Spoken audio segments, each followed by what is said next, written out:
भगवान से भी भक्तों को ऊपर मानते हैं जैसे बाहर की दुनिया में होता है, ऐसा नहीं है।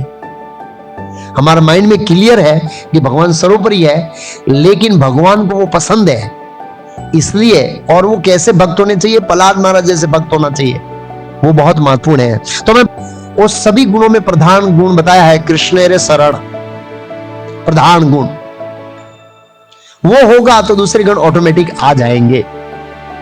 तो प्रहलाद महाराज के अंदर भी ये प्रधान गुण है, उनकी दृढ़ भक्ति, दृढ़ भक्ति उनकी भक्ति को कोई हिला नहीं सकता है। हमारी भक्ति को थोड़ी निद्रा का झोंका आया, थोड़ी आलस का झोंका आया, थोड़ी समस्या का झोंका आया, थोड़ी परिवार का झोंका आया, थोड़े अड़ोस पड़ोस का झोंका आया, हम रोक देंगे मतलब विचलित हो जाते हैं।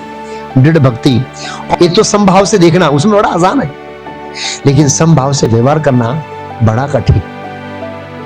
समभाव से देखना एक स्तर पर आसान है, कई बार आसान नहीं है। जिसके साथ हमको जमता नहीं है उसको यार आई क्यों नहीं यार क्यों, उसको ऐसे देखते हैं, बुरी नजर वाले तेरा मुंह काला उसको थोड़े हमारा क्या बोलते हैं, आई एक्सरसाइज बदल जाती है देखने का।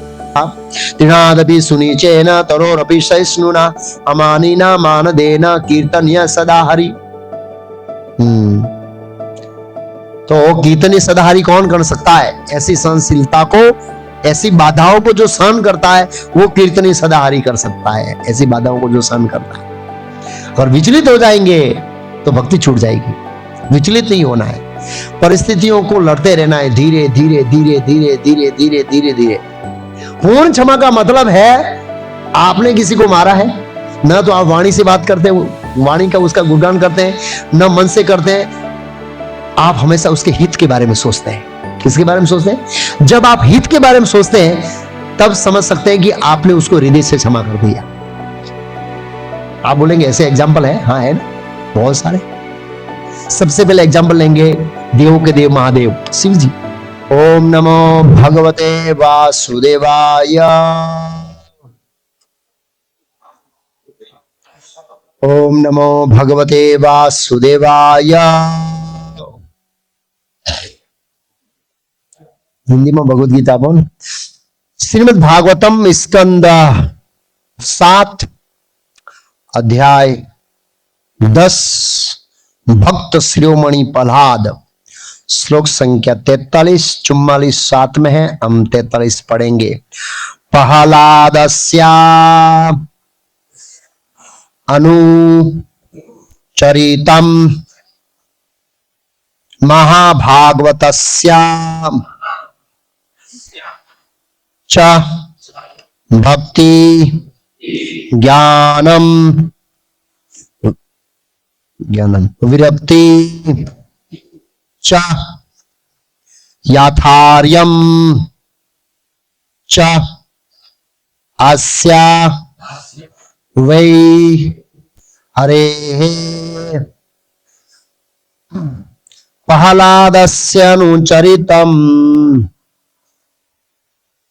महाभागवतस्य सा भक्ति ज्ञानम विरक्ति च याथार्यम चास्य वे हरे। प्रहलादस्य अनुचरितम महाभागवतस्य सा भक्तिर्ज्ञानम विरक्तिश्च याथार्यम चास्य वे हरे। प्रहलादस्य अनुचरितम महाभागवतस्य सा भक्तिर्ज्ञानम विरक्तिश्च याथार्यम यास्य वे हरे। प्रहलादस्य अनुचरितम महाभागवतस्य सा भक्तिर्ज्ञानम विरक्तिश्च याथार्यम चास्य वे हरे।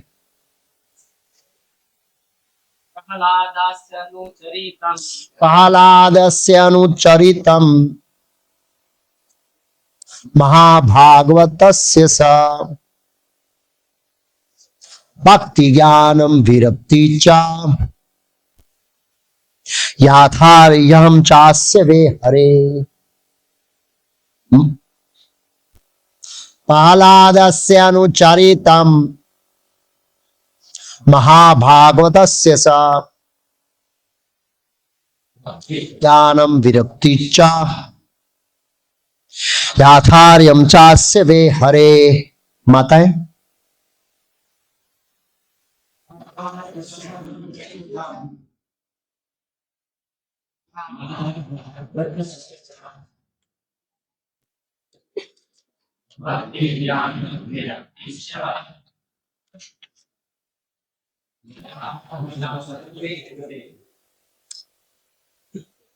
शब्दार्थ अनुवाद और तात्पर्य शिला चरणारविंद भक्ति वेदांत स्वयं प्रभुपाद इस्कॉन संस्थापक आचार्य द्वारा प्रहलाद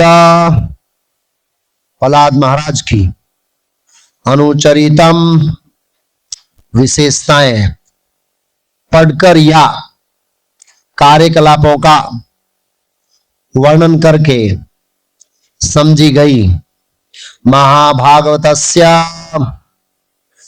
महान भक्त की च भी भक्ति ही पूर्ण पुरुषोत्तम भगवान की भक्ति ज्ञानम आध्यात्म का पूर्ण ज्ञान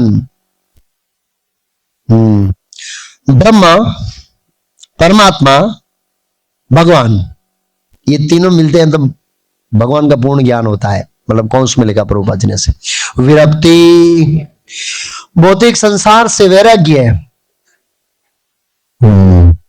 च भी यथार्यम उन्हें सही सही समझने के लिए च तथा अस्य इसका वही निसंदेह हरे हे सदैव पूर्ण पुरुषोत्तम भगवान के संदर्भ में। नेक्स्ट श्लोक इसका जॉइंट है तो मैं वो भी शब्दार्थ पढ़ता हूं। सर्गा सर्जन स्थिति पालन अप्यया संहार का इसस्य सा स्वामी पूर्ण पुरुषोत्तम भगवान का गुण और ऐश्वर्य कर्म तथा कार्यकलापों का अनुवर्णनम परंपरा के भीतर वर्णन अनु का अर्थ है पश्चात अधिकारी व्यक्ति पूर्ण आचार्यों का पालन करते हैं। वे कोई नई चीज गढ़ते नहीं है। प्रभुपाद जी ने ये पूरा लिखा है अनुवर्णनम का मतलब पर अवरेशाम देवता तथा असुर नामक विभिन्न प्रकार के जीवों का स्थानानाम विभिन्न लोगों का या रहने के स्थानों का कालेन समय आने पर व्यतिप्रय हर वस्तु का संहार महान यद्यपि वे महान है। अनुवाद ये कथा महाभागवत प्रहलाद महाराज के गुणों उनकी दृढ़ भक्ति उनके परिपूर्ण ज्ञान तथा भौतिक कलमश से पूर्ण वृत्ति का बखान करती है। यह सर्जन पालन संहार के कारण स्वरूप पूर्ण पुरुषोत्तम भगवान का भी वर्णन करती है। प्रहलाद महाराज ने अपनी स्तुतियों में भगवान के दिव्य गुणों के साथ ही यह भी बतलाया कि किस तरह देवताओं तथा असुरों के आवास भगवान के निर्देश मात्र से ध्वंस हो जाते हैं, चाहे वे भौतिक ऐश्वर्य से कितने ही हरे परे क्यों न हो। तात्पर्य श्रीमद् भागवतम विभिन्न भक्तों के भगवान की श्रीमद् भागवतम विविध भक्तों के भगवान की सेवा से संबंधित चरित्रों के वर्णनों से ओतप्रोत है। यह वैदिक वार्ड में भागवत कहलाता है क्योंकि इसमें पूर्ण पुरुषोत्तम भगवान तथा उसके भक्तों का वर्णन है। प्रमाणिक गुरु के निर्देशन में श्रीमद् भागवतम का अध्ययन करने से मनुष्य कृष्ण के विज्ञान को, भौतिक तथा आध्यात्मिक जगतों की प्रकृति तथा जीवन लक्ष्य को पूर्ण रूप से समझ सकता है। श्रीमद् भागवतम अमलम पुराणम श्रीमद् भागवतम निष्कलंक वैदिक वाड्मय है। जैसा कि हम श्रीमद् भागवतम के प्रारंभ से ही बतला चुके हैं।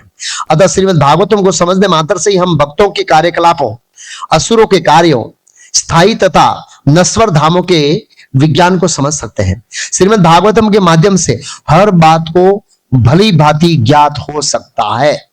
ओम अज्ञान तिमिरांधस्य ज्ञानांजन शलाकया चक्षुरुन्मीलितं येन तस्मै श्री गुरुवे नमः। नमो ओम विष्णु पादाय कृष्ण कृष्णाय भूतले श्रीमते भक्ति वेदांत स्वामी इति नामिने। नमस्ते सारस्वती देवे गौरवाणी प्रचारिणे निर्विशेष शून्यवादी पाश्चात्य देशदानिरे। श्री कृष्ण चैतन्य प्रभु नित्यानंद श्री अद्वैत गदाधर शिवासादि गौर भक्तवृंद। हरे कृष्णा कृष्ण कृष्ण हरे हरे, हरे राम राम राम हरे हरे। तो मैं सोच रहा था 1 बजे तक मैं एक सेवा में था, सोच रहा था कि आज कौन से विषय पर लेक्चर लूंगा मैं। तो भागवत का दूसरा स्कंद लूं या फिर नरसिंह चतुर्दशी आ रही है उसके ऊपर चर्चा करूं। तो अचानक मैं रामायण पढ़ रहा था, उसमें एक विषय आया कि भगवान के जो भक्त हैं उनका गुणगान गाने से भगवान प्रसन्न होते हैं। तो मुझे तुरंत क्लिक हुआ कि प्रहलाद महाराज के गुणों का बखान करना चाहिए। ये श्लोक नारद मुनि कहते हैं। नारद मुनि प्रहलाद महाराज के गुरु हैं। स्वयं नारद मुनि कई जगहों पर उन्होंने प्रहलाद महाराज के गुणों का वर्णन किया, खास करके प्रचेताओं के सामने, युधिष्ठिर महाराज के सामने। और श्रीमद् भागवत के 7वें स्कंद में लिखा है कि जब प्रहलाद महाराज के गुणगान गाए तो युधिष्ठिर महाराज बहुत लज्जित हो गए कि हमारी तो कोई स्थिति नहीं है, प्रहलाद महाराज के सामने तो हम तुच्छ है, ऐसे अंदर गिल्टी फील करने लगे। तो जहां नरसिंह भगवान की लीला समाप्त करते हैं नारद मुनि, वहां कहते हैं आप भी कम भाग्यशाली नहीं है, आपके तो घर में साक्षात पर ब्रह्म बैठे हैं, आप इस संसार में बहुत भाग्यशाली, ऐसे करके उनको आश्वासन दिया। आप समझे मेरा पॉइंट?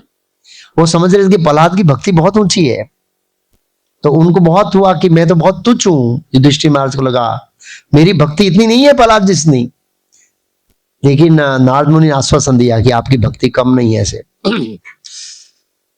तो नरसिंह चतुर्दशी गुरुवार को है, तो सब लोग गुरुवार को शायद नहीं आ पाएंगे आसुरिक व्यवस्था के कारण। वैदिक व्यवस्था में तो सब कभी भी कहीं भी श्रवण करने जा सकते थे, कोई बाध्य नहीं था। हम सुखताल गए थे, सुखदेव गोस्वामी ने कथा किया था, मतलब 88,000 ऋषि मुनि, 88,000 लोग इकट्ठे हो गए। आज 88,000 इकट्ठे करना में कितनी बहुत बड़ी बात है। सबसे बड़ी समस्या है छुट्टी नहीं मिलती है। और ये तो ठीक है, विदेशों में तो भगवान को भी आसुरी व्यवस्था के साथ एडजस्टमेंट करना पड़ता है। कैसे पता है? एक निकुंज करके लड़का है, विद्यानगर में था मेरे साथ में, BTG में भगवत दर्शन में। तो एक दिन फोन किया, जन्माष्टमी के दूसरे दिन कुछ काम था तो फोन किया, तो बोला मैं जन्माष्टमी दर्शन करने जा रहा हूँ। बोला मैं आज दूसरा दिन है। नहीं, आज विदेश में जन्माष्टमी यहाँ पर है क्योंकि आज संडे है। आज क्या है? संडे है। तो भगवान को भी अपना जन्मदिन को एडजस्ट करना पड़ता है। आप सोचिए आसुरिक विद्या का पावर कितना है, आप समझे? आसुरिक संस्कृति का पावर कितना है कि लोगों को इतना विवश लोग हो जाते हैं कि भगवान के जन्म कर्म वो अपनी फैसिलिटी के अनुसार मनाते हैं। जो भी है, हम टॉपिक पे चर्चा करेंगे, लंबा टॉपिक है आज, पता नहीं पूरा होगा कि नहीं होगा। तो नरसिंह चतुर्दशी आ रही है, तो प्रहलाद महाराज के गुणों का वर्णन करेंगे। प्रहलादस्य अनुचरित्रम महाभागवतस्य स भक्ति ज्ञानम विरक्त च यथार्यम चास्य वे हरे। तो ऐसा कहा जाता है कि भगवान से भी ज्यादा गुणगान भगवान के भक्तों का करना चाहिए। क्यों? या भगवान से भी ज्यादा भगवान के भक्तों का गुणगान सुनना चाहिए। क्यों? क्योंकि हमें भगवान नहीं बनना है, हमें क्या बनना है? भक्त बनना है। तो भक्त बनना है तो सुनना पड़ेगा ना भक्त के बारे में। भक्त के बारे में सुनेंगे तो भक्त बनने की इच्छा होगी। हम जैसा सुनते हैं, थोड़ी कुर्सी इधर रख सकते हैं तो सॉरी वो 8-10 कुर्सी रख दो मैं तुझे बीच में पहले से ही, पर वो इसका थोड़ा रख देना चाहिए 50-50 ऐसे किसी को बोल। वास्तव में भगवान से भी ज्यादा भगवान के भक्तों की कथा सुननी चाहिए, क्योंकि हमें भक्त बनना है। और श्रीमद् भागवतम को आज आप पूरा विश्लेषण करेंगे तो पाएंगे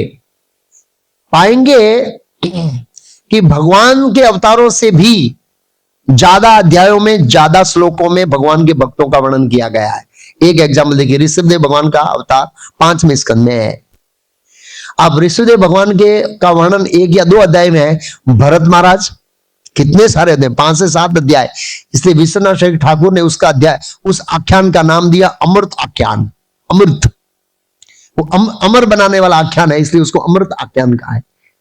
भगवान का 1, भक्त का 5। इसका मतलब ऐसा नहीं है कि हम भगवान से भी भक्तों को ऊपर मानते हैं जैसे बाहर की दुनिया में होता है, ऐसा नहीं है। हमारा माइंड में क्लियर है कि भगवान सर्वोपरि है, लेकिन भगवान को वो पसंद है इसलिए। और वो कैसे भक्त होने चाहिए? प्रहलाद महाराज जैसे भक्त होना चाहिए, वो बहुत महत्वपूर्ण है। तो हमें भक्त बनना है तो भक्त चरित्र सुनना पड़ेगा ऐसे। और भगवान को पसंद है। क्यों? क्योंकि हमें भक्तों के गुणों को अर्जित करना है, तो उस गुणों को समझना पड़ेगा। उन भक्तों ने कैसी परिस्थिति में, कब, क्यों और किस तरह से अपने गुणों को प्रदर्शित किया, जिससे हम उस गुणों को अर्जित कर सकते हैं। स्वयं भगवान कृष्ण ने ऐसे भक्तों के गुणों को वर्णन किया है जो भगवान को पसंद है। भगवान को आकर्षित करने वाले गुण स्वयं भगवान ने बताया है। कहां पर बताया है कि ये गुण मुझे पसंद है, अर्थात ये गुण वाला भक्त मुझे पसंद है। 12वें अध्याय में अद्वेष्टा सर्वभूतानाम, वहां से शुरू करते हैं मया ततमिदम महा तक। मैं श्लोक पढ़ लेता हूं, थोड़ा पढ़ूंगा कि कौन कौन से गुण भगवान को पसंद है, और उसमें से कुछ गुण आज लेंगे।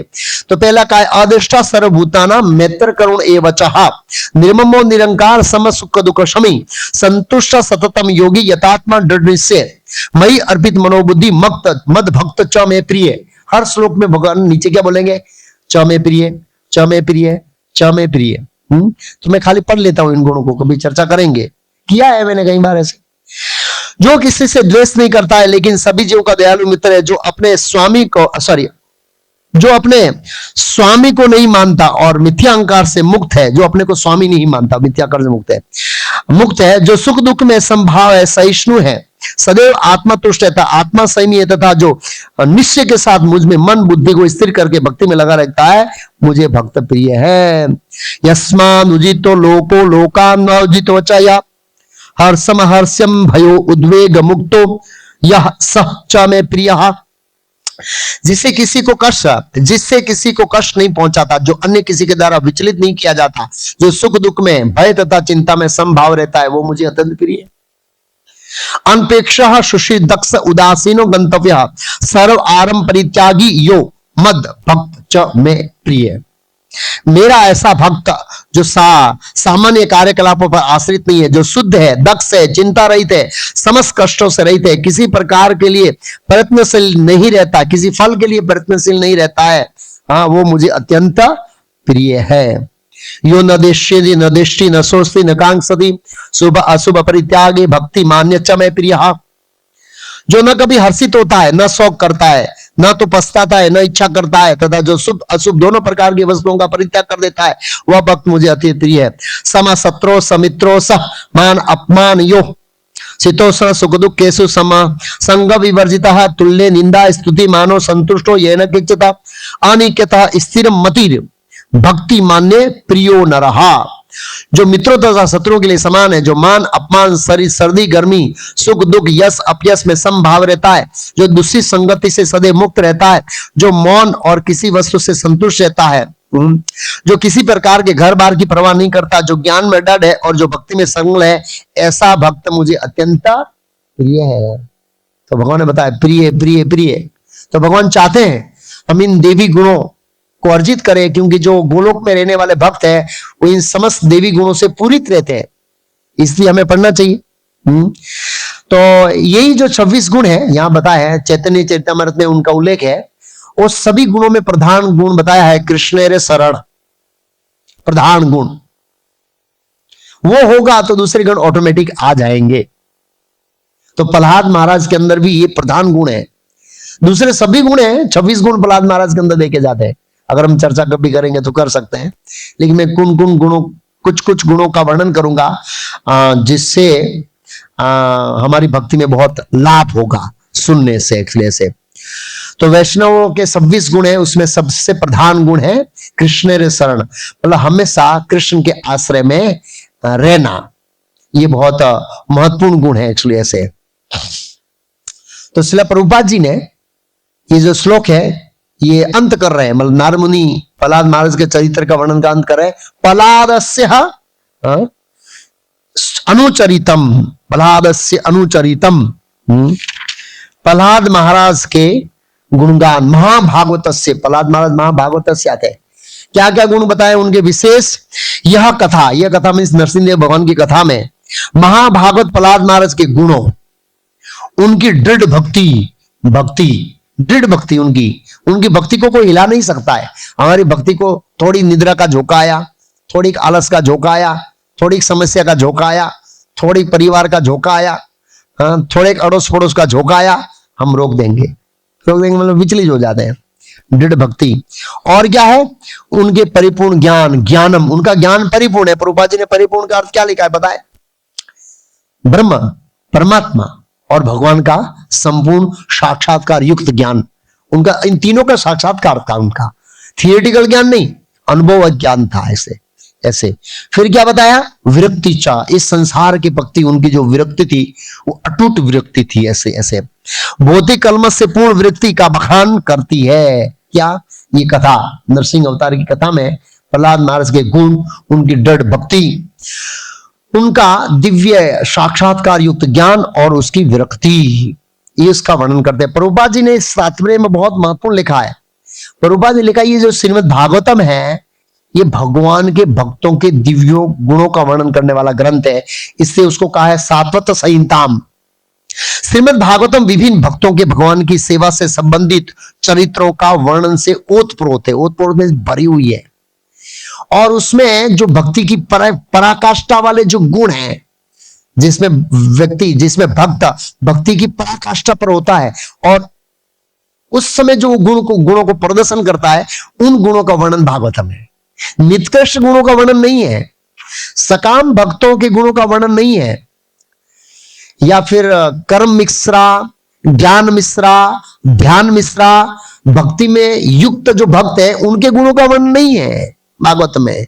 भागवत में मात्र और मात्र भगवान के शुद्ध भक्तों का वर्णन है जो भक्ति से पूर्ण रूप से ओतप्रोत थे। प्रभुपाद जी ने बताया, इसलिए इसको सात्वत संहिता में कहते हैं।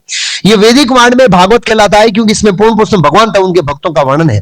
प्रमाणिक गुरु के निर्देशन में श्रीमद् भागवतम का अध्ययन करने से प्रभुपाद जी बोले क्या होंगे, मनुष्य कर्मश कृष्ण के विज्ञान, भौतिक आध्यात्मिक जगतों की प्रकृति, जीवन का लक्ष्य पूर्ण रूप से समझ सकता है।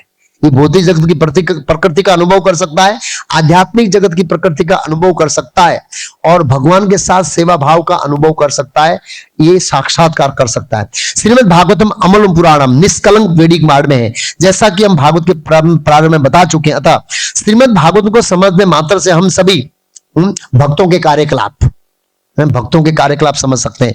और क्या समझ सकते हैं बताए, असुरों के कार्यों को समझ सकते हैं। तो जब पता लगेगा कि असुरों का कार्य क्या है तो पता लगेगा अरे रे ये तो असुरों के कार्य नहीं है, ये तो मेरे कार्य है, मतलब मैं भी असुरों में आता हूं। अभी तो हम अपने आप को देव समझते हैं और देवों में सर्वोत्तम समझते हैं, लेकिन जब पता लगता है गुण, ये असुर के गुण है, ये असुर के गुण है, हिरण्यकश्यप के जब गुण पढ़ते हैं तो धीरे धीरे लगता है ये सब तो मेरे अंदर भी है भाई। और फिर बाहर से तो हम अपने आप को देव समझते हैं, अंदर से आभास हो जाता है कि हम भी हिरण्यकश्यप से कम नहीं है, अंदर से तो कम से कम, अर्थात मन के स्तर पर। आगे समझ, असुरों के कार्य, स्थायी तत्व नश्वर धामों के विज्ञान को समझ सकते हैं। श्रीमद् भागवतम के माध्यम से हर बात को भली भांति समझा जा सकता है, हर बात को भली भांति समझा जा सकता है। जो भी भक्ति करने के लिए जरूरी ज्ञान है, जो भी भक्ति करने के लिए जरूरी अनुभव है, वो हम श्रीमद् भागवतम से समझ सकते हैं। तो खास करके श्रीमद् भागवतम है वो भगवान के शुद्ध भक्तों के जो भक्ति की पराकाष्ठा पर स्थित है, जैसे पांडव, अम्बरीश महाराज, ध्रुव महाराज, प्रहलाद महाराज, उद्धव जी, ऐसे कई सारे भक्त हैं अलग अलग स्कंदों में। जड़ भरत, वो भी भक्ति की पराकाष्ठा पर है, उनके भी गुण कम नहीं है। जो इसमें लिखा है ना श्लोक के तात्पर्य में कहीं था ना, हाँ भगवान ने बताया जो घर बार की परवाह नहीं करते थे, तो जड़ भरत ऐसे थे, तो खेत में रहते थे। आप सोचिए एक समय वो ऐसे व्यक्ति थे, पूरे जम्बूद्वीप नहीं सप्तदिश के राजा थे, और एक समय ऐसा आया वो खेत में रहते थे। और उस समय वो राजा रघुगण आए, पालकी उठा, जी स्वामी ले। अरे उसके सामने तो वो राजा रघुगण कुछ भी नहीं है, वो बोल सकते तने खबर से हूं पाछना जन्म हूं, तो तने खबर से, तने खबर ने हाँ बर से ना, तो आप पालकी छोड़ी पाछो जतो रहीश तू, ऐसे नहीं बोला। आप उसकी नम्रता देखिए, वो नम्रता आएगी आगे, प्रहलाद महाराज की जो नम्रता है यहां पर हम देख सकते हैं। वो जड़ भरत क्या थे, क्या राजा थे, पूरे इतने छोटे भारत देश नहीं भाई, ये पूरी ये पृथ्वी सैटेलाइट में देखती, ये तो कुछ भी नहीं उसके सामने, रई का दाना है। सप्तद्वीप के राजा थे। सप्तद्वीप कभी दिखाऊंगा मैं, विजुलाइज कराऊंगा, मतलब फोटो बताऊंगा तब पता लगा, अरे बाप रे बाप, ये सप्तद्वीप है। हम लोग ये पृथ्वी के ऊपर 7 द्वीप टापू वाले जो है ना, उसको सप्तद्वीप समझते हैं, ये सप्तद्वीप नहीं है, सप्तद्वीप बहुत बड़े हैं। तो कहने का मतलब है कि भागवत में ऐसे महान भक्तों के गुणों का वर्णन है, और इसमें कृष्ण शरण प्रधान गुण है, और प्रहलाद महाराज के अंदर ऐसी कई गुण है। तो उसमें से मैं कुछ गुणों पर चर्चा करूंगा, जिसमें एक है समभाव, समभाव से देखना और समभाव से व्यवहार करना, दो चीज है। एक तो समभाव से देखना, उसमें बड़ा आसान है, लेकिन समभाव से व्यवहार करना बड़ा कठिन है। समभाव से देखना एक स्तर पर आसान है, कई बार आसान नहीं है। जिसके साथ हमको जमता नहीं है उसको यार आई क्यों नहीं यार, कहीं क्यों, उसको ऐसे देखते हैं, बुरी नजर वाले तेरा मुंह काला। उसको थोड़े का हमारा क्या बोलते हैं, आई एक्सरसाइज बदल जाती है देखने का। हाँ, जो हमको प्यारा लगता है उसको आया आया ऐसे, जिसको प्यारा नहीं लगता उसको ऐसे देखते आया आया ऐसे ऐसे। आंख साइकोलॉजिकल आंख पता लग जाती है कौन किसको क्या देख रहा है ऐसे। ओके, व्यवहार करना। भगवत गीता में क्या भगवान कृष्ण कहते हैं, समोहम सर्वभूतेषु न देश्यति न च प्रिय। समोहम सर्वभूतेषु, मेरे लिए सभी जीव एक समान है, ना मैं किसी से द्वेष करता हूं, ना मैं किसी से घृणा करता हूं, और ना ही मैं किसी से अति स्नेह करता हूं, समझता हूं। तो प्रहलाद महाराज ये दृष्टि में थे पहले से ही, गुरुकुल जाने से पहले ही प्रहलाद महाराज ऐसी भावना में थे। ऐसा नहीं है गुरुकुल में जाकर उनको ज्ञान मिला, नहीं, वो पहले से ही समभाव की स्थिति में थे। कैसे पता लगता है, तो ये है एक श्लोक में, बहुत सुंदर श्लोक है, अध्याय भूल गया मैं, 3रा श्लोक है, जिसमें प्रहलाद महाराज को, जो प्रहलाद महाराज के चंड और अमर्क, चंड और अमर्क कौन बताए, आजकल के आधुनिक शिक्षक, क्षमा करना, वो चंड और अमर के अनुयायी है। चंड और अमर यही पढ़ाते थे, भौतिक जगत का शोषण कैसे करना है, इंद्रिय तृप्ति कैसे करना है, लोगों को मक्खी कैसे चूसना है। हाँ, चंड और अमर ने यही बताया, बहुत सुंदर बताया है। हाँ, क्या बताया, क्या, तो प्रहलाद महाराज ने जब उनके शिक्षकों ने बताया तो प्रहलाद महाराज को अच्छा नहीं लगा। क्या कहते हैं, यत्र गुरुणा, गुरुणा में प्रोक्तम, प्रोक्तम इस गुरु के द्वारा कहा गया, शुश्रुवे सुना, अनुपाठम उनको पाठ भी किया, मतलब दोहराया। जब पढ़ाते ना वो पहले जमाने, वो गुरु पढ़ाते, दोहराओ भाई श्लोक दोहराओ, हम दोहराते हैं ना, दोनों करते हैं, तो ऐसे ही दोहराते वो एक एक श्लोक। न साधु मनसा मैंने, न साधु, प्रहलाद महाराज ने न लिखा है, उसको हृदय से स्वीकार नहीं किया गुरु की विद्या को। क्यों, क्या प्रॉब्लम था गुरु की विद्या में, प्रभुपाद जी बताते आगे। मैंने स्वपरा, 2 शब्द का पूरा स्वपरा, क्योंकि उस विद्या में मेरा तेरा था। क्या था, मेरा तेरा, स्व मीन्स मेरा, परा मीन्स दूसरे का। हाँ?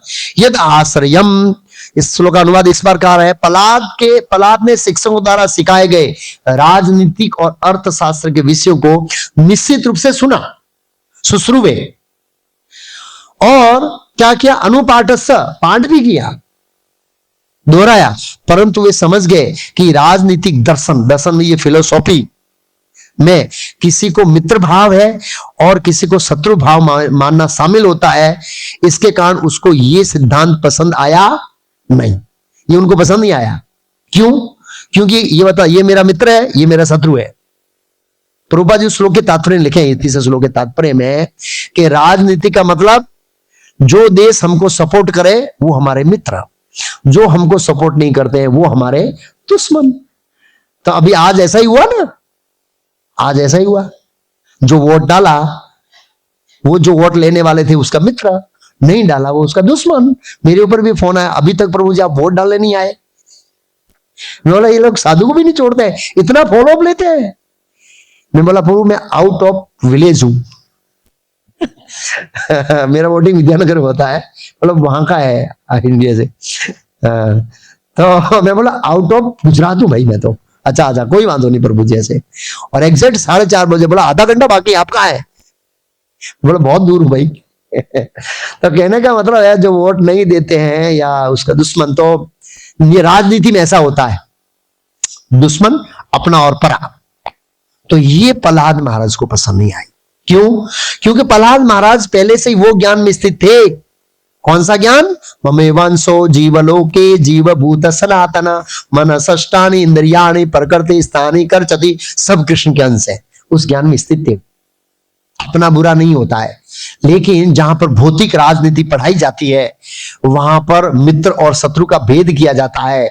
ये राजा हमारा दुश्मन है, इसको दबा देना है, ये इसको दबा देना है, इसको पलटी मरा दो, इसमें इसे ले आओ, ये पार्टी से इस पार्टी में ले आओ, साम दाम दंड भेद, उसका केस खोलो, उसको फंसाओ। लेकिन या तो फिर उसको बोलो कि फॉर्म पीछे खींच ले, लेकिन उसको दबाओ। ऐसा राजनीति होता है। बहुत लोग बोल रहे थे इस प्रकार से, बहुत दबाव डालते हैं कई बार लोग इस तरह से, जो भी है। तो प्रहलाद महाराज को ये पसंद नहीं था। क्यों? प्रहलाद महाराज कौन सी चेतना में थे? समोहम सर्वभूतेषु, सभी जीव हमारे भाई है। ये विश्वव्यापी भाईचारा लाना चाहता है पूरा विश्व, लेकिन नहीं लाता है। क्यों? कुछ कंट्री के जो अपना मित्र सर्कल है, दूसरे ऐसे कंट्री है जो अपना मित्र सर्कल है, जो उसके मित्र का साथ जुड़ा है तो मैं उसको दुश्मन समझता हूं, भले मेरे साथ अच्छा जमता है। किसी का स्वभाव होता है भाई, मेरा इसके साथ अच्छा नहीं जमता है लेकिन इसका अच्छा जमता है, ये मेरा मित्र है, तो मुझे लगेगा यार तू इसके हरिहर के साथ क्यों जाता है ऐसा लगता है ना, तो इसके साथ क्यों जाता है बस, लेकिन ये मेरे साथ भी आता है, लेकिन मन में है, लेकिन मित्र है, बोल नहीं सकता हूं। तो प्रभुपाद जी इस श्लोक के तात्पर्य लिखे हैं, ऐसे विश्व के जूते अलग अलग देश, और जब युद्ध चिढ़ता है, ये विश्व युद्ध कैसे होता है? ऐसा ही होता है। मित्र मित्र मित्र मित्र सपोर्ट करते करते इसके सपोर्ट में 2 मित्र खड़े हुए, उसके 4 हुए, उसके 4 हुए, उसके 4 हुए, और ऐसे वर्ल्ड वॉर शुरू हो जाता है। धीरे धीरे धीरे धीरे धीरे होता है ऐसे, जो भी है प्रभुपाद जी ने बताया। तो ये पसंद नहीं। तो ये प्रहलाद महाराज का एक गुण है, क्या? संभाव, समोहम सर्वभूतेषु। प्रहलाद महाराज का दूसरा गुण सहनशीलता। ये जो हमारे लिए है आध्यात्मिक जीवन में आगे बढ़ने के लिए बहुत महत्वपूर्ण है। आध्यात्मिक जीवन में आगे बढ़ने के लिए ये सबसे अति महत्वपूर्ण गुण है सहनशीलता, हमारी सहनशीलता को बढ़ाना। जब हम भक्ति मार्ग में आगे बढ़ते हैं तो बहुत बाधाएं आती है, उन बाधाओं से विचलित हुए बिना सहन करते हुए आगे बढ़ना, उसको क्या कहते हैं? सहनशीलता। वो सहनशीलता क्या क्या कहां से बाधा आती है? बाधा मन से भी आ सकती है। किससे? मन विचलित। बाधा शरीर से भी आ सकती है, शरीर सपोर्ट नहीं करता है। बाधा प्रकृति से भी आ सकती है, ज्यादा ठंडी, ज्यादा गर्मी और तूफान, कुछ भी आ सकता है। प्रकृति कुछ भी दे सकती है। और बाधा दूसरे जीव में कौन आते हैं? हमारे परिवार भी हो सकते हैं, हमारे प्रियजन भी हो सकते हैं। प्रहलाद महाराज के प्रियजन थे, मतलब एक दृष्टिकोण से कौन? हिरण्यकशिपु, उसने ही बाधा खड़ी कर दिया। तो ज्यादातर भक्ति में परिवार वाले ही खड़े करते हैं, खींचते हैं। आटलो વધારે સારું નથી हो, રવિવાર બહુ થઈ ગયો, સોમવાર મંગળવાર આ તો કઈ હોય, આવું જવાનું હોય કે હવે અમારો હું થશે પરિવાર વાલે, અમારું હું થશે, આટલી સેવા वो કહેવાય કે દીક્ષા એ તો લેવાની જ નહીં કે દીક્ષા नहीं लेना, रविवार जा बरोबर देगी बस। तो इस तरह से हम पकड़ के रखते हैं बाधाएं भक्ति में आगे बढ़ने के लिए। हिरण्यकशिप ऐसा ही था। तो अलग अलग प्रकार की बाधाएं आती है हमारे आध्यात्मिक जीवन में, अड़ोस पड़ोस से, समाज से, देश से, किसी भी तरह आ सकती है। तो इन बाधाओं को यथाशक्ति सहन करते हुए आगे बढ़ना तो प्रकृति कर सकते हैं। जैसे चैतन्य महाप्रभु ने कहा, तृणादपि सुनीचेन तरोरपि सहिष्णुना अमानिना मानदेना कीर्तन्य सदा हरि। तो कीर्तन्य सदा हरि कौन कर सकता है? ऐसी सहनशीलता को, ऐसी बाधाओं को जो सहन करता है वो कीर्तन्य सदा हरि कर सकता है। ऐसी बाधाओं को जो सहन करता है। अगर विचलित हो जाएंगे तो भक्ति छूट जाएगी। विचलित नहीं होना है, परिस्थितियों को लड़ते रहना है, धीरे धीरे धीरे धीरे धीरे धीरे धीरे धीरे।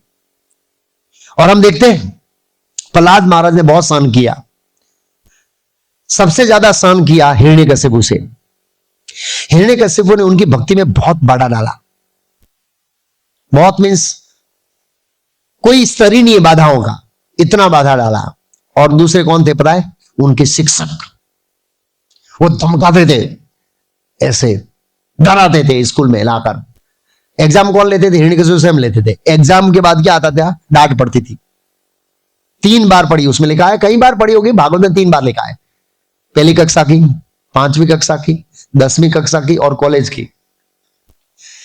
3 बार डांट पड़ी। उनको डांटा, धमकाया, लकड़ी दिखाया, मारूंगा। दूसरी बार कृष्ण का नाम लिया। तो इस तरह से बहुत सहन किया उन्होंने, बहुत सहन किया ऐसे। तो जो सहन करता है ना, तो वो धीरे धीरे परिस्थितियों को जीत लेता है। रामायण में कल मैं पढ़ रहा था, बड़ा सुंदर कथा है। रामायण में भगवान राम ने मारीच और क्या नाम है, ताड़का इत्यादि को मार दिया। मारने के बाद विश्वामित्र का राम और लक्ष्मण, हम मिथिला जाएंगे एक उत्सव देखने। ऐसा नहीं कहा कि तेरा विवाह वहां कराएंगे, उसको तो पता था उत्सव देखने जा रहे हैं। जनक महाराज बहुत बड़ा धनुष्य का एक बड़ा उत्सव कर रहे हैं, देखने के लिए बहुत रथी महारथी महाराज आ रहे हैं। तो रास्ते में एक देश आया, बड़ा सुंदर नगर था। तो भगवान राम ने जिज्ञासा हुई कि ये देश किसने बसाया? तो विश्वामित्र बड़े प्रसन्न हुए। क्यों? क्योंकि उनके पूर्वजों का देश था वो। विश्वामित्र ने अपने पूर्व दादाओं परदादाओं का इतिहास बताया कि कैसे ब्रह्मा जी से परंपरा से जन्म हुआ। और उसमें वो तीसरी चौथी पीढ़ी के एक नामा राजा थे, कुछ नाम के राजा थे। और उन्होंने धृतांशी नाम की जो अप्सरा थी, जिसका वर्णन महाभारत में आता है, उनके गर्भ से 100 कन्या उत्पन्न की। बड़ी देखने में सुंदर, स्वर्ग की अप्सराओं के समान थी वो। ऐसे ही एक दिन वो ऐसे बगीचे के अंदर घूम रही थी और वायुदेव उनसे आकर्षित हुए और वायुदेव ने प्रस्ताव रखा कि आप हमसे विवाह कर लीजिए। तो उनकी कन्याओं ने कहा यह असंभव है, क्योंकि हमारे विवाह हमारे पिताजी फिक्स करेंगे। हमारे पिता ही सब कुछ है, हमारे स्वामी है, वो है, मालिक है, सब कुछ हमारे पिता है। हमारे पिता जहां बिठाएंगे हम बैठ जाएंगे। तो ये कल्चर वैदिक संस्कृति थी, इसलिए वैदिक कल्चर में सब लोग सुखी हुआ करते थे, पिता फिक्स करते थे। आजकल तो अपने आप फिक्स हो जाता है और अपने आप ही टूट भी जाता है। ये दोष है। पिता बहुत समर्पित थे उनके पिता को। तो पहले तो उन्होंने बताया, वायुदेव आपको ये शोभा नहीं देता है, आप इतने महान, इस तरह से डायरेक्ट हमसे पूछ रहे हैं, पिताजी से बात कीजिए, हमसे क्यों पूछ रहे हैं इस तरह से? आपको पता नहीं हमारे पिता बहुत महान है, अगर उनका श्राप मिल गया तो आपकी स्थिति बहुत खराब हो जाएगी। वो बहुत तपस्वी थे, कुछ नाम महाराज बहुत जबरदस्त महान राजर्षि थे वो। तो वायुदेव को इंसल्ट लगा, अपमान लगा, गुस्सा आया और सब कन्याओं के शरीर में घुस के कुबड़ी बना दिया उनको। देवता प्रस्ताव स्वीकार नहीं किया, आपको अहित कर दिया। लेकिन वो कन्याएं वायुदेव से भी चढ़ी थी, वो सब कुबड़ी हो गई और घर आई तो पिताजी चौंक गए, क्या हुआ, किस व्यक्ति ने आपकी इसकी हालत की?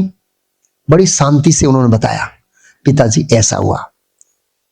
तो पिता जो है कुछ नाम बड़े प्रसन्न हुए कि बेटा तुम लोगों ने उसको रिवर्स में श्राप नहीं दिया और इस वायुदेव के कृत्य को सहन किया, इसके लिए मैं बहुत प्रसन्न हूं, बहुत प्रसन्न हुए। सांप से दे दिया रिवर्स में, उन्होंने सहन किया। ऐसा ही जब माता द्रौपदी का अपमान हुआ था तो माता द्रौपदी ने असहनीय परिस्थिति को सहन किया, श्राप नहीं दिया। पूछा था उन्होंने क्यों श्राप नहीं दिया, सहन किया उन्होंने। बहुत सारी परिस्थिति में माता द्रौपदी ने सहन किया। तो कहने का मतलब है वो पिता बड़े प्रसन्न हुए और पिता ने जबरदस्त प्रार्थना की भगवान को कि मेरी पुत्रियों का विवाह एक किसी महान व्यक्ति से हो। और फिर ब्रह्मदत्त नाम के एक बहुत ही बड़े राजर्षि थे, उनके साथ हुआ। और जैसे उनका पाणिग्रहण हुआ, हाथ स्पर्श हुआ, उसका कुबड़ापन चला गया, चला गया, चला गया, चला गया। सब कन्याएं जैसी पहली थी वैसी हो गई। वो इतने महान थे, ब्रह्मदत्त राजर्षि थे इतने, उनके प्रभाव से वो दोष से मुक्त हो गई वो ऐसे। तो कहने का मतलब है सहन किया। विदुर जी ने सहन किया दुर्योधन के कटु वचनों को और हम देख रहे हैं प्रहलाद महाराज ने सहन किया। प्रहलाद महाराज ने सहन ही नहीं किया, लेकिन क्या किया बताए, क्षमा किया है। क्या किया है, क्षमा किया है। क्षमा का मतलब क्या है, अब वो समझेंगे। क्षमा को थोड़ा डिटेल में समझेंगे। क्षमा का मतलब है अपना अपमान का बदला लेने की क्षमता होने के बावजूद भी बदला नहीं लेना और उसको माफ कर देना। तो ये विदुर जी के अंदर था। विदुर जी यमराज है, दुर्योधन को 1 सेकंड के अंदर सीधा यमलोक भेज सकते थे, 1 सेकंड, ज्यादा जरूरत नहीं है कि उन्होंने वो अपना पावर नहीं बताया। कुछ में आपकी कन्याएं, प्रहलाद महाराज, परीक्षित महाराज, प्रभुपा जी कहते हैं श्रृंगी ऋषि को सामने दूसरा श्राप दे सकते थे, नहीं दिया। बहुत एग्जाम्पल है भक्तों के सहन करने का, सामने रिवर्स में नहीं किया। तो हमारे अंदर क्षमता होती, जब क्षमता नहीं होती है ना तो क्षमा करना कोई बड़ी बात नहीं है। आजकल क्या होता है, नोट फट जाती है और दान पेटी में डालते हैं 500 की, वो बड़ी बात नहीं है। बिना फटी डालना वो बड़ी बात है। क्यों मैं ऐसा बोल रहा हूं, दादा पीछे बैठे हैं, कई बार ऐसे फटी नोटें निकलती है जो बाजार में नहीं चलती है, डुप्लीकेट होती है। हमारे हाथ में डुप्लीकेट होती है, वो सीधी यही आती है। लोगों को देखा बड़ा दान डाला है, कितने समय से कई बहुत नोट डाल रहा है, लेकिन डुप्लीकेट डाल रहा है भाई। ऐसे भी होता है, निकलती है कई बार, जो भी है। तो कहने मतलब आप सक्षम हैं और फिर भी बदला नहीं लेते हैं, वो क्षमा है। तो क्षमा का स्तर भी अलग अलग है, लोग अलग अलग स्तर पे क्षमा करते हैं, क्षमा के स्तर अलग है। ये क्षमा बहुत महान गुण है, इसको हमें समझना है क्षमा का। आपके अंदर क्षमता है बदला लेने की, लेकिन आप नहीं ले रहे, उसको क्षमा कहते हैं। और उसमें भी बहुत स्तर है। किसी ने आपको शारीरिक रूप से कष्ट दिया है, मारा है, तो आप शारीरिक रूप से उसको कष्ट नहीं देते हैं, वो एक स्तर की क्षमा है, एक स्तर की क्षमा है। ये पूर्ण क्षमा नहीं है, लेकिन आप वाणी से उसके बारे में बोलते हैं, जिसको मिलते हैं इसने मेरे को बहुत कष्ट दिया है। आप शरीर से उसको कष्ट नहीं देते, मतलब किसी ने थप्पड़ मारा है तो आपने थप्पड़ नहीं मारा, लेकिन एक लेवल का क्षमा कर दिया। लेकिन वो थप्पड़ मारा है, आप भूल नहीं पा रहे हैं, इसलिए क्या करते हैं, उसका गुणगान कर रहे हैं। क्या कर रहे हैं, इसने मेरे को थप्पड़ मारा, इसके मेरे थप्पड़ मारा, ये हो गया। उससे भी ये वाणी का क्षमा हुआ, सॉरी वाणी शरीर का क्षमा हुआ। उससे ऊपर है, किसी ने आपको थप्पड़ मारा, आपने सामने थप्पड़ भी नहीं मारा और आप किसी को बोल भी नहीं रहे, तो वाणी के लेवल की क्षमा हो गई उसको। लेकिन मन में है, मौका मिलेगा तो इसको मैं, या फिर याद रखते, इसने मेरे को इसके बोला था, इसने मेरे को इसके बोला था, इसने मेरे को थप्पड़ मारा था, वो याद रखा है। ये एक स्तर है। उससे ऊपर स्तर आता है वाणी का स्तर, सॉरी शरीर का स्तर, वाणी का स्तर, मन का स्तर। किसी ने आपको मारा है, ना तो आप शरीर से उसको हानि करते हैं, न वाणी से हानि करते हैं, न ही मन में रखते हैं। मन से निकाल दिया, भूल गए, बस हरे कृष्णा गुरु जी कैसे भूल गए। लेकिन हृदय में सूक्ष्म रूप में वो पड़ा है, वो भी पूर्ण क्षमा नहीं है। हृदय में है तो भी वो घटना है, आपने पूर्ण क्षमा नहीं किया है। पूर्ण क्षमा का मतलब क्या है, और आगे जाते हैं। पूर्ण क्षमा का मतलब है आपने किसी को मारा है, ना तो आप वाणी से बात करते हैं, वाणी का उसका गुणगान करते हैं, न मन से करते हैं, आप हमेशा उसके हित के बारे में सोचते हैं। किसके बारे में सोचते हैं, जब आप हित के बारे में सोचते हैं तब समझ सकते हैं कि आपने उसको हृदय से क्षमा कर दिया। आप बोलेंगे ऐसे एग्जाम्पल है? हाँ है ना, बहुत सारे। सबसे पहले एग्जाम्पल लेंगे देवों के देव महादेव शिव जी। शिव जी का अपमान शब्दों में किया था किसने? दस प्रजापति ने। शिव जी ने क्षमा कर दिया, हृदय से क्षमा कर दिया। कैसे कहेंगे हृदय से क्षमा कर दिया? उसको नया जीवन दिया मारने के बाद। वो दंड देना जरूरी था समाज की व्यवस्था बनाए रखने के लिए, क्योंकि वो ओवर हो गया था। इसलिए उसने देखा कि ये दूसरों को हानि कर रहा है। लेकिन जब शिव जी को बोला, शिव जी ने बहुत ध्यान में नहीं लिया, क्षमा कर दिया। उसको बकरे का सिर लगाकर वो अपराध के लिए याद रहे इसलिए, लेकिन उनको क्षमा किया, इसलिए जीवन दान को जिंदा किया। ये तो जिंदा नहीं करते। युधिष्ठिर महाराज हृदय से क्षमा कर दिया दुर्योधन और धृतराष्ट्र दोनों को। इतना कष्ट दिया, और जब दुर्योधन को बंदी बना के गंधर्व लेके जा रहे थे, तब दुर्योधन का सारथी आए युधिष्ठिर महाराज के बाद, बचाइए मेरे स्वामी को। तो भगवान ने युधिष्ठिर में आज्ञा दिया, भीम अर्जुन जाओ। भीम तो नाचने लगा, मैं तो शाम को फिस्ट बनाऊंगा, जो काम मुझे करना चाहिए वो काम गंधर्व कर रहे हैं। चुप जाओ, मेरी आज्ञा है।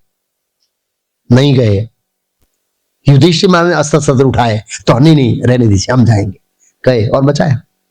जिस धृतराष्ट्र ने पूरा जीवन कष्ट दिया है, युधिष्ठिर महाराज उसका चरण स्पर्श करते थे, चरण स्पर्श करते थे, रोज आज्ञा लेते थे, आशीर्वाद लेते थे। क्यों? हृदय से क्षमा कर दिया।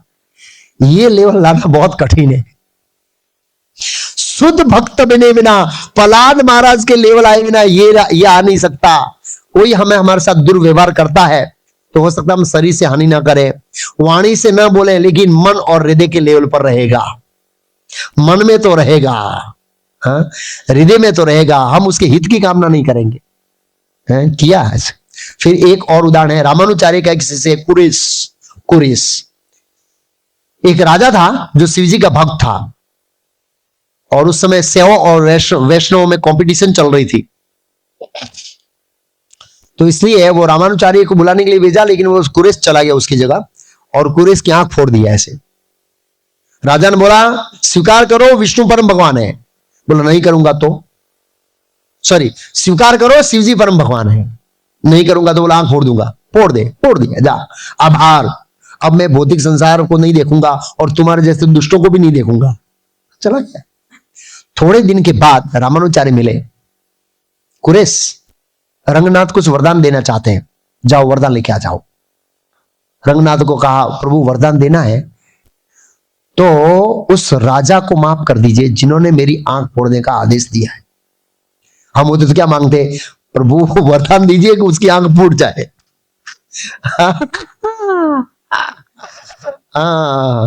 क्या बोला? पत्थर का जवाब, ईंट का जवाब पत्थर से। नहीं, आप सोचिए कितनी ऊंची भावना है। ऐसे आएगा और आगे भी। फिर देखा कि अभी भी अंधा है। रामानुचार्य ने देखा ये कुरेश अंधा है, क्यों तुमने वरदान मांगा नहीं? गुरु तो सच बताना पड़ेगा ना, क्या मांगा है, छुपा नहीं सकते हैं। बोला राजा के लिए, मूर्ख था, अपने लिए वरदान दे रहे, जाओ। दूसरी बार गए, बोला प्रभु अगर वरदान देना है तो उन निर्दोष सिपाही जिनको विवश थे मेरी आंख फोड़ने के लिए, राजा ने आंख सीधे नहीं फोड़ी, उनको क्षमा कर दीजिए। कितना उत्तम चरित्र है, आप सोचिए। और क्षमा कर। तीसरी बार उन्होंने डांटा, ये आंखें मेरे लिए चाहिए, तेरे लिए नहीं। रामानुचार्य ने कहा ये आंखें मेरे लिए चाहिए, प्रचार करना है, अंधा कैसे प्रचार करेगा, जाओ मेरे लिए आंखें ले आओ। तो उन्होंने कहा हे प्रभु अगर आपको लगता है मेरी आंखें गुरु की सेवा में लगेगी तो ही दीजिए। फिर भगवान ने दिया उनको। इतने महान लोग थे, कितना ऊंचा स्तर है ऐसे। और हम प्रहलाद महाराज को देखते हैं। प्रहलाद महाराज ऐसे हैं, हिरण्यकशिपु ने इतना कष्ट दिया, कृष्णा कष्ट दिया, लेकिन फिर भी उनके हित की कामना किया। किसकी कामना किया? हित की कामना किया। कैसे पता लग सकता है? तो प्रहलाद नरसिंहदेव भगवान ने उनको कहा वरदान मांगो, एक बार नहीं, दो बार नहीं, 3 बार। बहुत भगवान ने इंसिस्ट किया है, क्या बोलेंगे, प्रोत्साहन दिया, मांगो।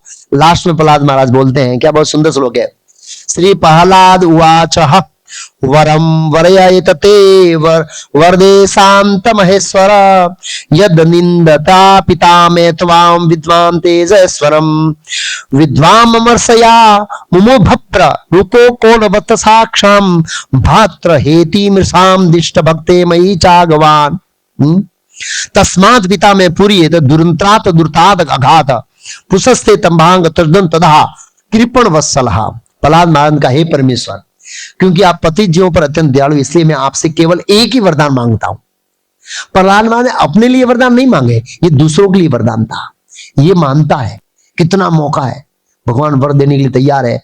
हम तो बोलेंगे छोड़ो मत, ऐसा मौका करोड़ों जन्मों में नहीं मिलेगा, जितना मांग ला है मांग लो ऐसे मांग लेंगे। प्रहलाद महाराज बोला एक बार, खाली एक बार चाहता हूं। मैं जानता हूं कि मेरे पिता मृत्यु के समय आपकी कृपा दृष्टि पड़ने से ही पवित्र हो चुके हैं। मेरे पिता के ऊपर आपकी कृपा दृष्टि पड़ी तो ही आप पवित्र हो गए, किंतु आपकी अद्भुत शक्ति, आपका परम ऐश्वर्य से अभिज्ञ होने के कारण वो हमेशा आपसे द्वेष करता था और समझता था कि मेरे काका के आप क्या है, मारने वाले हैं, इसलिए वो शत्रु समझता था और इसलिए वो आपकी निंदा करता था। आप परम गुरु है, परम भगवान है, इससे आपके प्रति घोर अपराध हो गया है, वो अपराध से क्षमा कर दीजिए। वो नरक गया होगा वो अपराध के कारण। हाँ, तो ये मुझे वरदान दे दीजिए। आपको सूझी उनके हित की कामना किया और हम बोलेंगे तो क्या क्या वरदान मांगते, हे प्रभु यमराज को फोन लगे मेरे सामने, और क्या बोलते हैं उसको, क्या साथ में बात करते उसका भूल गया, क्या कॉन्फ्रेंस कॉल कीजिए मेरे साथ और मैं बोलूंगा यमराज को इसको 10 डंडा ज्यादा मारना है कॉन्फ्रेंस कॉल में बताएंगे ऐसे। प्रहलाद महाराज ऐसे नहीं थे, इवन अपने शिक्षकों के प्रति वो घृणित नहीं करते थे। वो अपने बात के प्रति जितने इतना कष्ट दिया इसने कभी सोचा भी नहीं था, बड़े प्रेम से और नम्रता से बात करते थे। तो ये प्रहलाद महाराज का क्या है, एक गुण है। कौन सा, हाँ क्या बोल रहे हैं, हाँ सहनशीलता नहीं, सहनशीलता के बाद आता है क्षमा। सहनशीलता खाली सहन करना, क्षमा है उन अपराधों को भूल जाना। और भूलते मैंने बोला लेवल है, शरीर, वाणी, मन और हृदय। हृदय का मतलब है उसके शुभ स्थिति की कामना करना। भक्ति सिद्धांत महाराज ने अपनी शिक्षाओं में कहा, मैं अपने शत्रुओं के हित के सिवाय और कोई कामना नहीं करता हूं, उनके हित की कामना करता हूं, हित उसका हित हो, और हम अहित चाहते हैं ऐसे। उसके बाद प्रहलाद महाराज के अंदर एक दया के गुण है, दया आगे बताएंगे, दया का गुण है प्रहलाद महाराज के अंदर। तो भी दया भी याद रखना, जैसे दया का भी अलग अलग स्तर है। एक अलग स्तर है, धन के स्तर की दया है, समय के स्तर की दया है, और समय के स्तर की मतलब शरीर से सेवा करना, पूर्ण समर्पण स्तर की दया है, और पूर्ण रिस्क के स्तर की दया है। 4 स्तर है दया के भी। कई बार हम दया करते हैं, हमारे पास धन होता है, देखते हैं इस्कॉन वाले प्रचार कर रहे हैं, बहुत अच्छा कार्य कर रहे हैं, लोगों को आत्मा ज्ञान दे रहे हैं, ये दया का काम है। जीवे दया कृष्णम सर्वधर्मचार, जीवों के ऊपर दया करके, तो हमें दान देना चाहिए। लेकिन हम दान कितना देते हैं, उसमें रिस्क नहीं लेते हैं।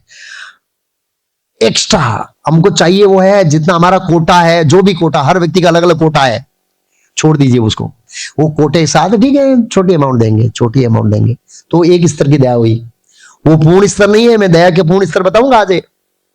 दया का पूर्ण स्तर क्या है, और प्रहलाद महाराज कौन से स्तर पे थे दया के, ठीक है, दान देना, क्योंकि दान के बिना तो गाड़ी चलेगी नहीं, प्रसाद तो ऐसे ही बनेगा नहीं, फैसिलिटी चाहिए, लाइट चाहिए, लाइट बिल चाहिए, जो भी है मतलब चाहिए दया। तो दया एक स्तर की होती है, ये एकदम निम्न स्तर की दया है। लोग धन दे देते हैं, समय नहीं देते हैं, लोग सुनने नहीं आते हैं, लोग भक्ति नहीं करते हैं, लेकिन धन दे दे, ले जाओ यहां से, छूटो यहां से, ले जाओ धन, ठीक है, एक स्तर का दया का काम है, बहुत अच्छा है धन देकर।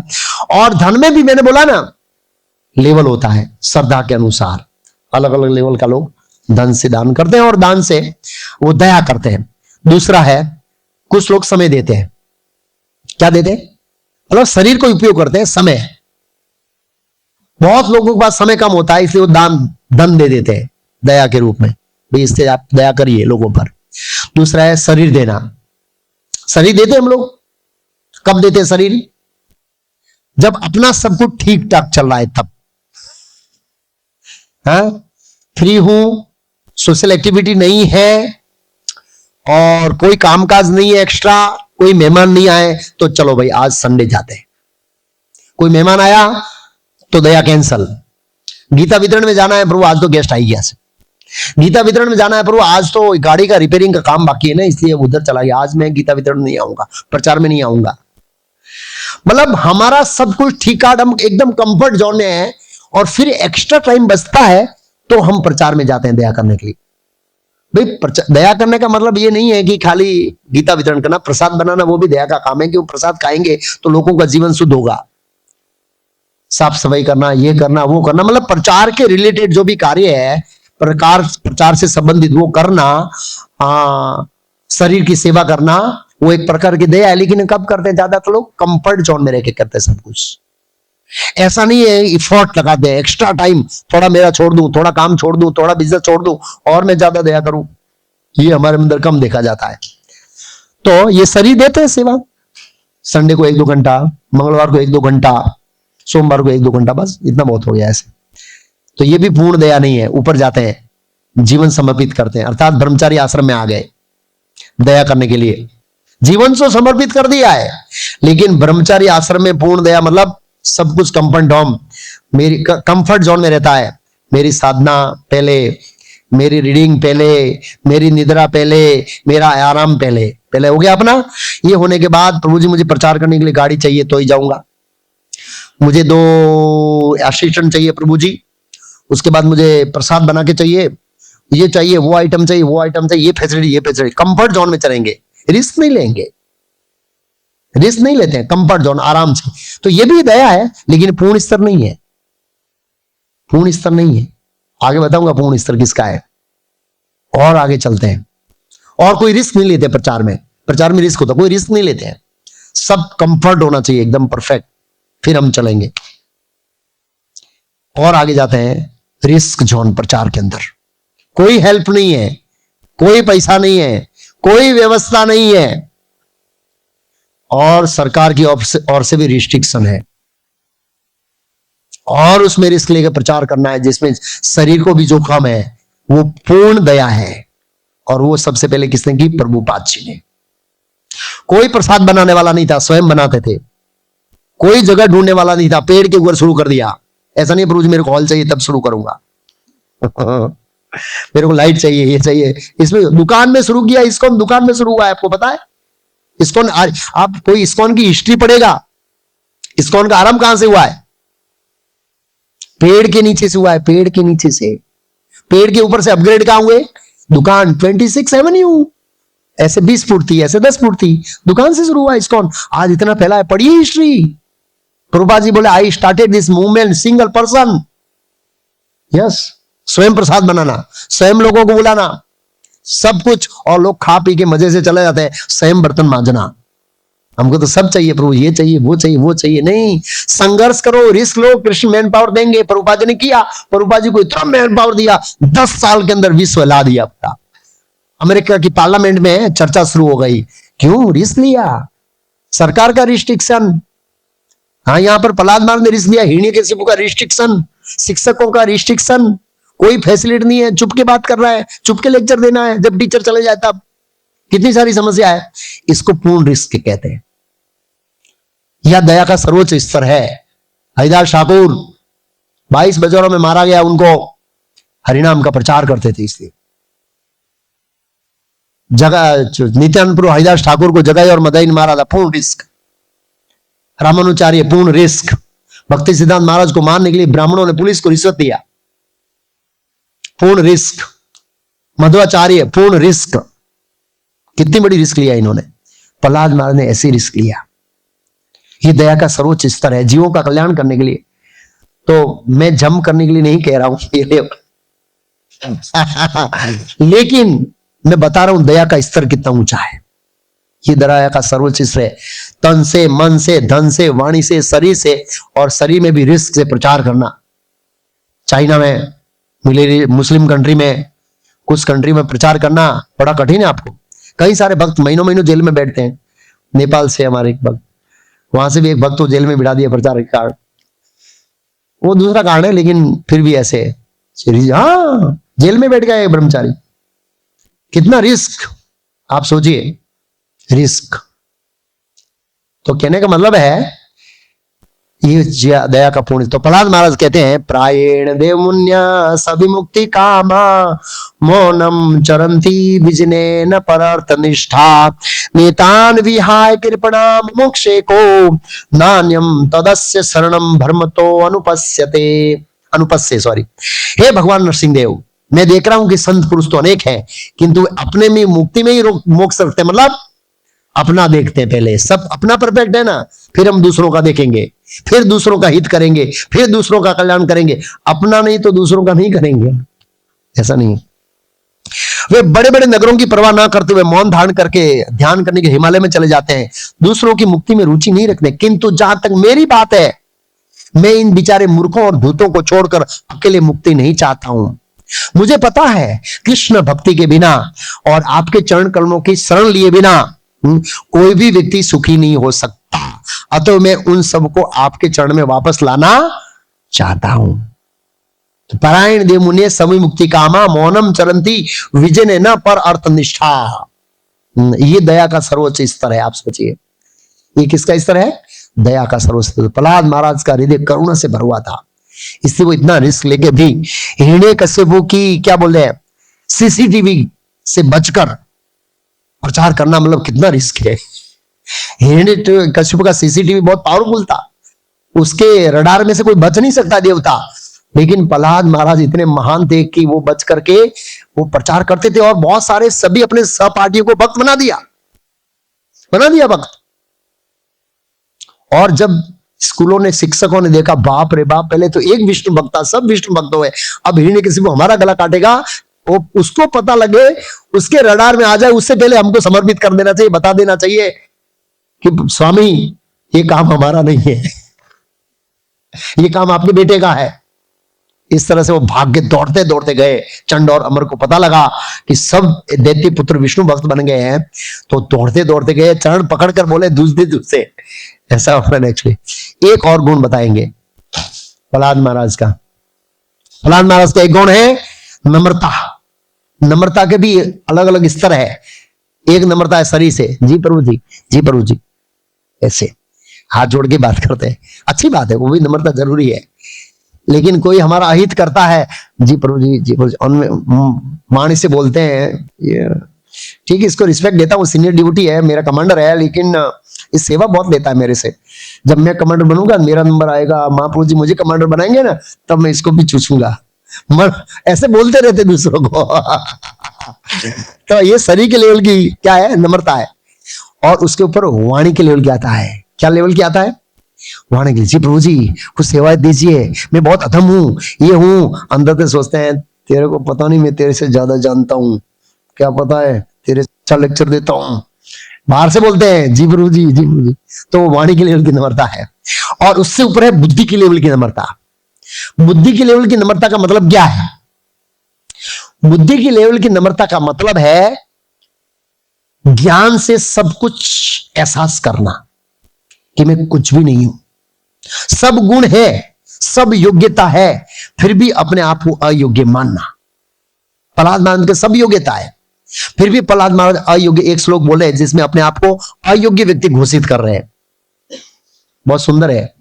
समस्त देवता मौजूद थे। समस्त देवता, जब भगवान नरसिंह ने हिरण्यकश्यप को फाड़ दिया तो भगवान शांत नहीं हो रहे थे। देवताओं ने स्तुति किया, कोई असर ही नहीं है। तो ब्रह्मा जी समझ गए कि कैसे शांत होंगे प्रहलाद महाराज से। प्रहलाद महाराज एकदम पीछे खड़े थे, ऐसे हाथ जोड़ के एकदम ऐसे। तो बाह्य शारीरिक थी, वाणिक नम्रता थी, और बौद्धिक नम्रता भी थी कि मैं योग्य नहीं हूं। फिर भी ब्रह्मा जी ने कहा, आ गया हो प्रहलाद। प्रहलाद महाराज ने नहीं बोला, अल्लाह તમારો काम नहीं आ બધું, તમને ખબર છે અમારું काम છે, जो हमारा फाट 2 मिनट अंदर भगवान ने ठंडा कर ही दो। ऐसा नहीं हुआ था प्रहलाद महाराज ने। वो हाथ जोड़ के गए, उसमें लिखा है हाथ जोड़े हुए थे पहले से। तो ब्रह्मा जी कहते हैं पहली श्लोक अपनी स्तुति करते हैं ना, पहली श्लोक के अंदर अपनी अयोग्यता बताते हैं। क्या बोलते हैं? पलाद उवाच ब्रह्मा आदयः सुरगणा मुनियोत सिद्धा सत्वे कतान गतयो वचसा प्रवाहे न आराधितुम पुरुगणेरधुनापि विप्रू किम तोष्टुम अहर्ति समय हरि आजग्राते। इसका अनुवाद इस प्रकार है। प्रहलाद महाराज ने प्रार्थना का असुर परिवार में जन्म लेने के कारण यह कैसे संभव हो सकता है कि मैं भगवान को प्रसन्न कर सकूं या प्रसन्न करने के लिए प्रार्थना कर सकूं? कैसे हो सकता है? आज तक ब्रह्मा आदय सारे ब्रह्मा देवता मुनि यथो हो मुनिगण उत्तम वाणी से भगवान को प्रसन्न नहीं कर पाए। यद्यपि ये सतोगुणी योग्य व्यक्ति है, ज्ञान में पद में सब में है, तो मेरे विषय में क्या कहा जाए, मैं तो बिल्कुल अयोग्य हूं। यह प्रहलाद महाराज की बौद्धिक स्तर की नम्रता है। योग्य व्यक्ति है, उत्तम गुण है, फिर भी अपने आप को क्या समझ रहे हैं? अयोग्य व्यक्ति और तुच्छ समझ रहे हैं। तो बताओ नम्रता का स्तर शारीरिक रूप से नम्रता ठीक है, आंतरिक नहीं है, वाणी में नहीं है, शरीर के ऊपर शारीरिक रखनी चाहिए। उसके बाद वाणी की नम्रता है और फाइनली बुद्धि के स्तर की नम्रता है। बुद्धि के स्तर की नम्रता मतलब एक जीव की शक्ति का एहसास होना कि भगवान सर्वशक्तिमान है, जीव खाली इच्छा करता है, बाकी सब भगवान व्यवस्था करते हैं। ये जो बोल रहे हैं वो भी भगवान देते हैं। आवाज के अंदर ये टोन है सिंह जैसा, ये भी भगवान का है। अब भगवान एक सेकंड के अंदर गला खराब कर दें, अबे आज तो लेक्चर नहीं आ भी सकूं। क्यों भाई, क्या हुआ? इतने फाड़ फाड़ कर बोले थे, अब क्या हुआ भाई तेरा? तो हमें अहंकार नहीं करना चाहिए। हमारी जो सिंह जैसी आवाज है वो याद रखना चाहिए, वो भगवान की आवाज है। तो ये नम्रता है। तिनादपि सुनी चैन तरुण अपि सहिष्णुना अमानी ना मान देने कीर्तनी सदारी। तो ये सब प्रहलाद महाराज के दिव्य गुण है। परम योग्य व्यक्ति होते हुए और उत्तम गुणों से सजे हुए व्यक्ति होते हुए भी अपने आप को अयोग्य मानते हैं, लेकिन ब्रह्मा जी ने आज्ञा दिया इसलिए वो प्रयास कर रहे हैं भगवान को शांत करने का। ये बहुत महत्वपूर्ण विषय है। तो यहां पर हम समाप्त करते हैं। समाप्त मतलब समय हो गया है, प्रहलाद महाराज के गुण समाप्त नहीं होंगे। रामायण में बड़ा सुंदर उदाहरण दिया भगवान के गुणों के बारे में। एक योद्धा होता है, अपनी क्षमता के अनुसार बाण छोड़ता है और जितना वेग होता है वहीं तक बाण जाता है। इसका मतलब नहीं है कि आगे स्पेस नहीं है, जगह नहीं है।